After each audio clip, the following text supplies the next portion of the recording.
¿Qué tal, hermanos? ¿Cómo están? En esta mañana pues vamos a dar inicio a la escuela dominical de esta semana. Pues no sin antes felicitar a cada uno de los que Dios nos dio la dicha de ser padres hoy en su día. También, hermanos, pues agradecerles que estén viendo este video. Ya llevamos varias semanas aquí juntos, pues tratando aquí de explicar lo que las lecciones nos manifiestan, y espero, hermanos, pues que sea de gran bendición para cada uno de ustedes. Con respecto al video que pidió el hermano Víctor, pues quise aprovechar también esta oportunidad para hablar acerca de nosotros, cómo nos ha ido en la cuarentena. Gracias a Dios pues estamos muy bendecidos. Estamos viviendo un tiempo pues bastante sereno y en paz a pesar de las circunstancias. El Señor ha sido bueno con nosotros, conmigo, con mi familia, con mi esposa Iskra, con mis hijos. Pues hemos estado aquí encerrados, hemos salido pues la verdad poco. Sin embargo, hermanos, pues Dios ha sido bueno, hermanos. Ese es el testimonio que tengo para cada uno de ustedes.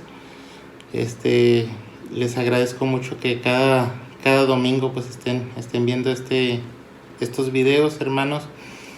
También agradezco mucho los comentarios que se hacen en el grupo de WhatsApp, donde han manifestado, hermanos, pues que ha sido de bendición. Pues esto se hace para la honra y la gloria de Dios, nada más. Y pues vamos a iniciar este estudio bíblico, hermanos, en el cual pues nos vamos a encontrar en Marcos capítulo 11, y vamos a ver una serie de pasajes de la vida de nuestro Señor Jesucristo, en los cuales pues nuestro Señor Jesucristo, pues como nos dice el título, es confrontado en Jerusalén. Así se llama este estudio: Jesús es confrontado en Jerusalén. Recordemos, hermanos, que ya estamos en la unidad 3, ya estamos cerrando otro ciclo de estudios, y aquí nos habla que Jesús da la vida por los pecadores. Esta es la unidad 3, Jesús da la vida por los pecadores. Como ya les dije, el estudio se llama Jesús confrontado en Jerusalén, y la verdad central nos dice que Jesús encamina sus pasos hacia Jerusalén en un acto de proclamación audaz de su mensaje liberador. Varias son las citas que vamos a ver del capítulo 11.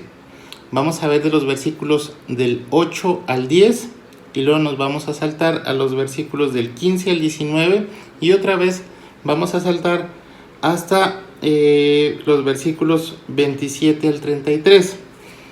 Muy bien.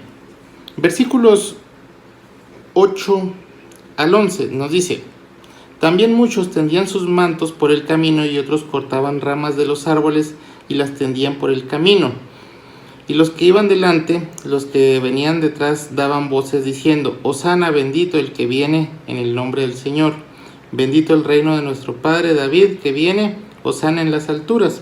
Y entró Jesús en Jerusalén, en el templo, habiendo mirado alrededor de todas las cosas, como ya anochecía, y fue a Betania con los 12.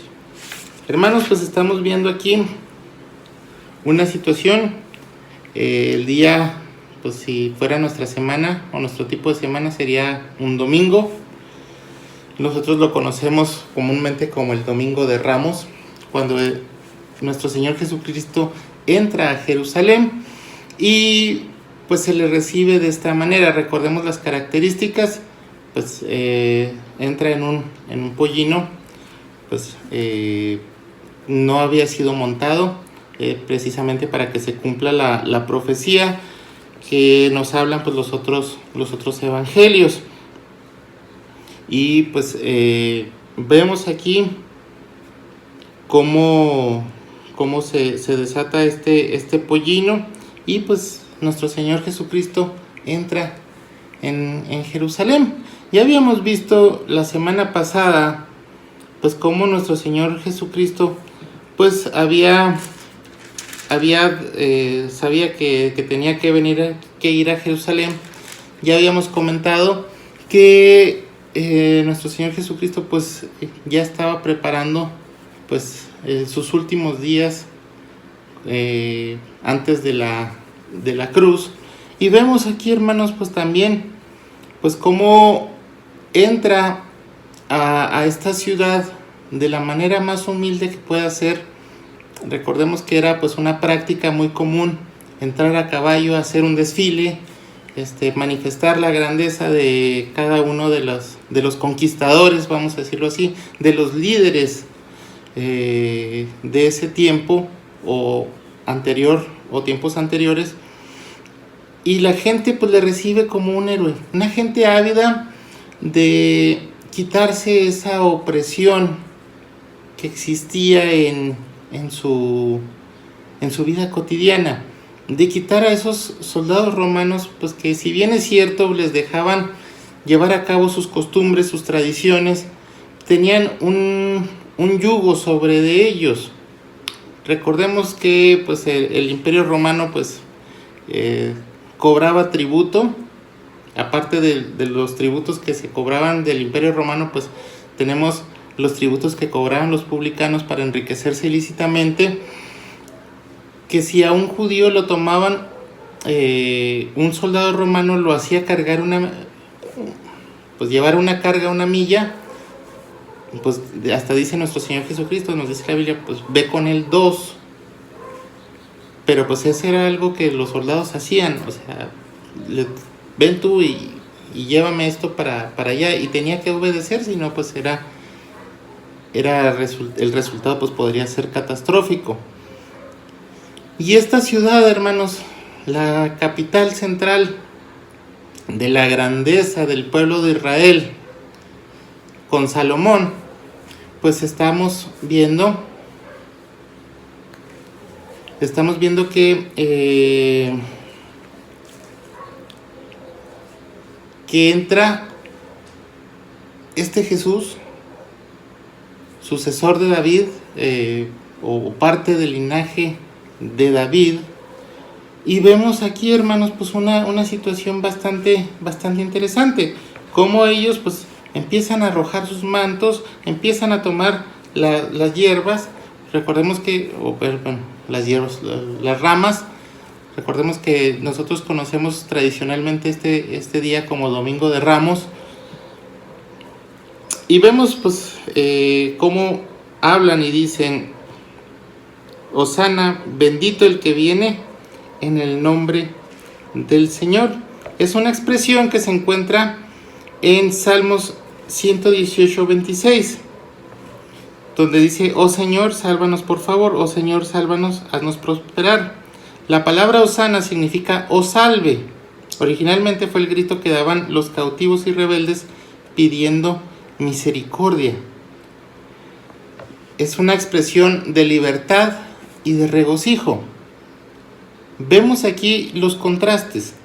Entra nuestro Señor Jesucristo, es recibido, se le da una manifestación, una entrada como un guerrillero, como una persona que va a salvar o va a quitar ese yugo romano, y en unos cuantos días pues todos gritan: crucifícalo.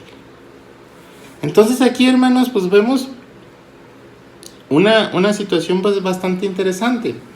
Nuestro Señor Jesucristo es recibido como un rey terrenal, pero no entienden o no se entiende lo que es la situación espiritual de la venida de nuestro Señor Jesucristo. Vemos cómo dicen, pues Hosana en las alturas, dice, representaban la bendición de que llegara Jesús, pero no se daban cuenta, hermanos, cómo nuestro Señor Jesucristo iba a cambiar esa idea radicalmente. No estaba hablando de un reino terrenal, un reino que perecería. No iba a ser como ese David que luchó para consolidar un reino para su hijo Salomón, sino que nuestro Señor Jesucristo viene en un plano espiritual. ¿Para qué? Para rescatar la vida de aquellos pecadores que entregan su vida al Señor. Bien, Pasamos al siguiente punto. El siguiente punto tiene que ver con lo que es la purificación del templo. Y se encuentra en el mismo libro, mismo capítulo de Marcos, en el versículo 15 hasta el versículo 19. Dice: vinieron pues a Jerusalén, y entrando Jesús en el templo, comenzó a echar fuera a los que vendían y compraban en el templo, y volcó las mesas de los cambistas y las sillas de los que vendían palomas, y no consentía que nadie atravesase el templo llevando utensilio alguno. Y les enseñaba diciendo: ¿no está escrito, mi casa será llamada casa de oración para todas las naciones? Mas vosotros la habéis hecho cueva de ladrones. Y lo oyeron los escribas y los principales sacerdotes, y buscaban cómo matarle, porque le tenían miedo, por cuanto todo el pueblo estaba admirado de su doctrina. Pero al llegar la noche, Jesús salió de la ciudad. Bien, una situación, hermanos, que contempla o que marca la autoridad de nuestro Señor Jesucristo. Llega al día siguiente. Recordemos que pues, si lo tomamos con nuestro calendario actual, un domingo, en la entrada a Jerusalén, sería el día siguiente, un lunes, cuando llega al templo y empieza a ver pues la situación que estaba ahí. Recordemos que estaba muy cerca la Pascua. Es más, cuando muere nuestro Señor Jesucristo, pues es cuando inicia la celebración de la Pascua. Recordemos también que todos aquellos o aquellas personas que iban a celebrar la Pascua, pues tenían que llegar a Jerusalén como punto central de la adoración de los judíos.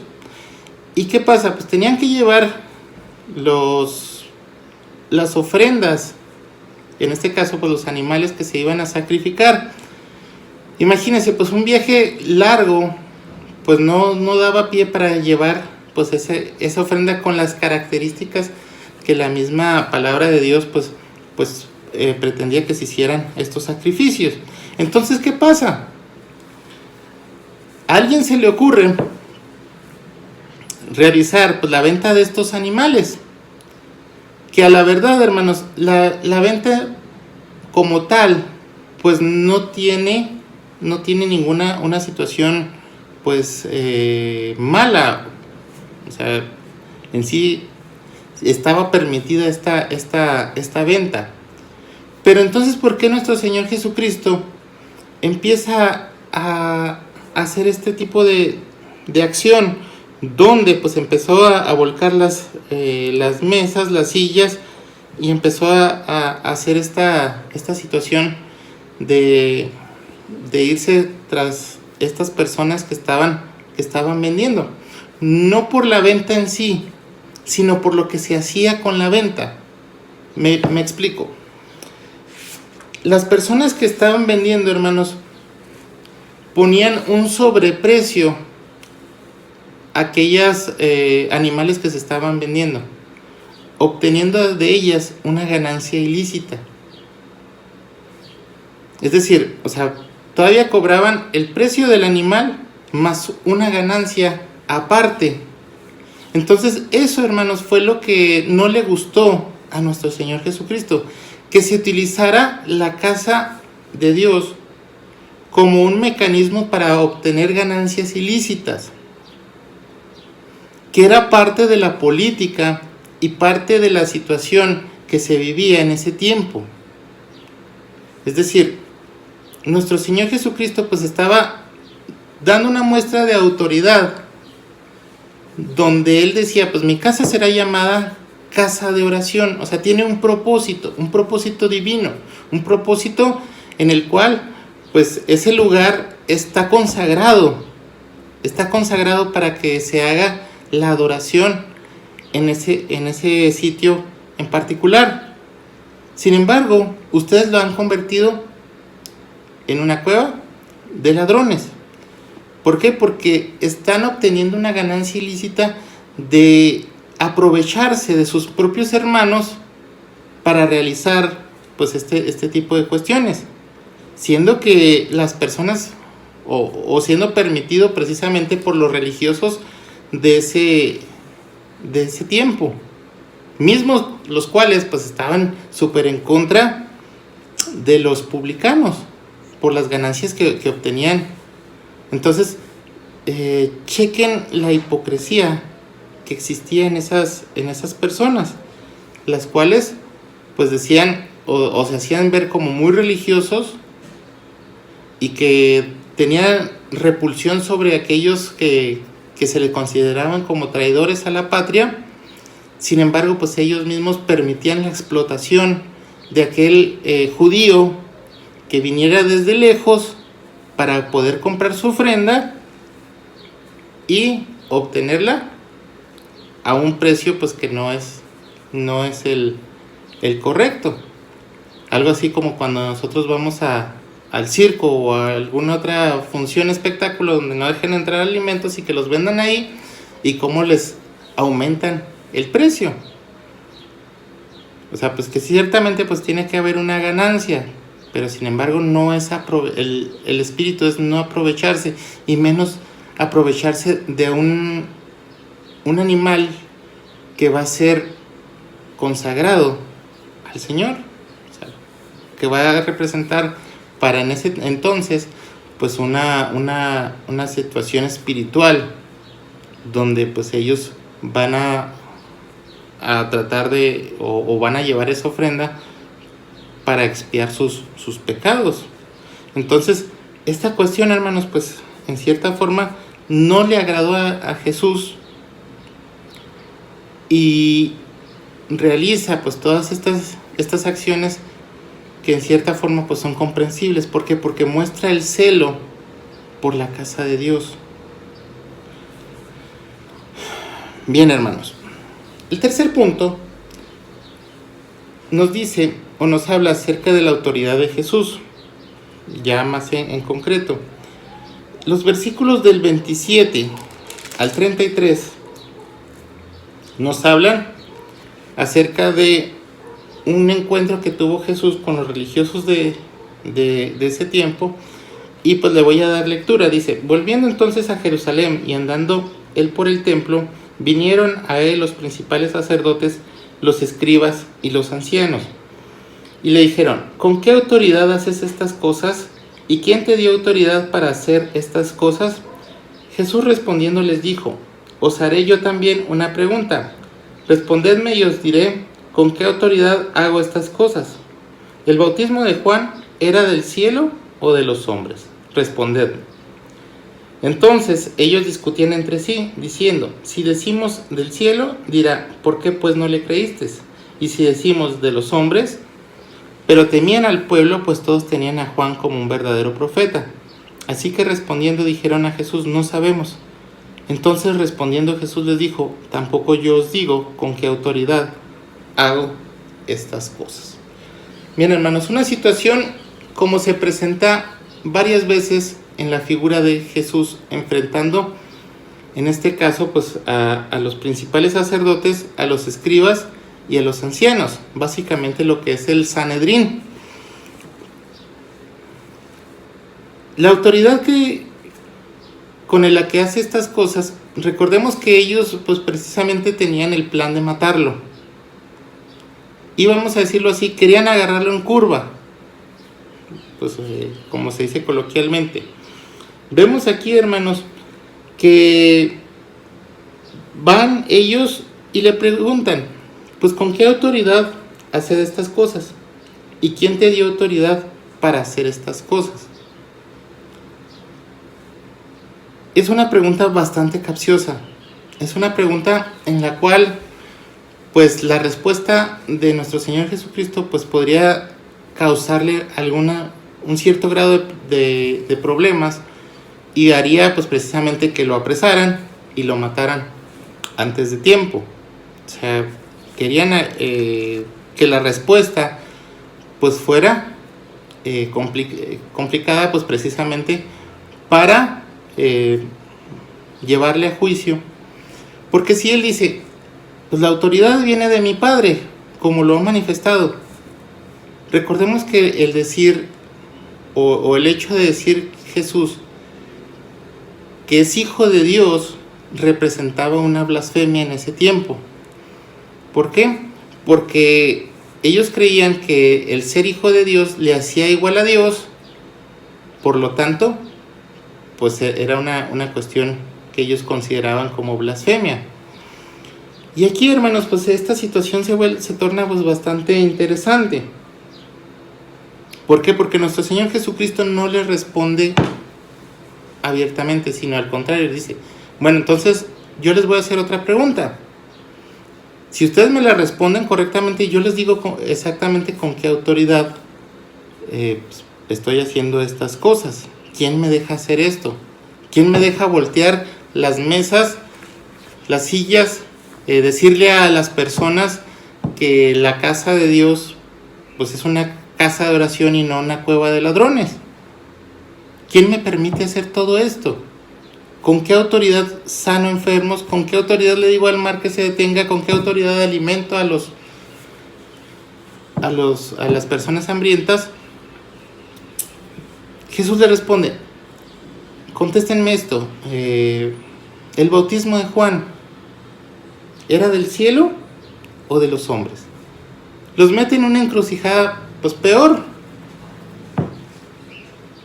¿Por qué? Pues ellos mismos al reflexionar dicen, pues es que si decimos que era de Dios, pues Él nos va a responder, pues ¿por qué no le creíste? Entonces aquí vemos, hermanos, pues cómo nuestro Señor Jesucristo ya sabía las intenciones con las cuales pues ellos querían tomarlo o sacarlo fuera de contexto para poder apresarlo y matarlo fuera de tiempo. Esa era la idea que tenían estas personas. No lo hacían por querer saber más, por querer ser enseñados, adoctrinados, sino lo querían hacer para matar a nuestro Señor Jesucristo. Y Él, pues en su sabiduría, pues les responde esto. Y los deja, como se dice comúnmente, patinando. ¿Por qué? Porque no le pueden responder. O sea, su misma cuestión humana, carnal, no les permite responder estas preguntas, porque si dicen, pues es que el bautismo de Juan es del cielo, o viene del cielo, es de Dios. Ah, pues entonces, ¿por qué lo dejaste que lo mataran? ¿Por qué no seguiste esa doctrina de Juan? Y aquí, hermanos, pues también dicen, si decimos que es de los hombres, pues vamos a quedar mal con todo el pueblo, y todo el pueblo pues se va a echar en nuestra contra. ¿Por qué? Porque ellos creían que Juan era un profeta. ¿Y qué dijo Juan como profeta? Dijo que nuestro Señor Jesucristo pues era el Cordero de Dios que quita el pecado del mundo. Entonces sí era complicado responder con esta cuestión. Nuestro Señor Jesucristo, en lugar de que fuera agarrado en curva a Él, pues los agarró en curva a todos estos que le preguntaban. Y no les declaró, hermanos. O sea, precisamente pues ellos dijeron, pues no sabemos, no queremos responderte, más parafraseando. ¿Por qué? Porque sabían las consecuencias que podían tener su respuesta. Entonces nuestro Señor Jesucristo pues les dice, tampoco yo os digo con qué autoridad hago estas cosas. Entonces, hermanos, pues vemos una cuestión bastante interesante. Nuestro Señor Jesucristo pues les queda pocos días antes de llegar a la cruz, antes de ser sacrificado por nuestros pecados, y demuestra, hermanos, pues una entereza tal que es capaz de manejar a estos líderes espirituales, entre comillas, a estos líderes religiosos, de tal forma, hermanos, pues que nuestro Señor Jesucristo pues no puede ser tomado o no puede ser malinterpretado para llevarlo a la cruz, donde, hermanos, pues vemos que tuvieron que valerse de muchas acusaciones falsas, de muchas cuestiones para poder crucificarle, siendo pues injustamente llevado a la cruz. Y pues nuestro Señor Jesucristo sabía que ese era su destino, ese era su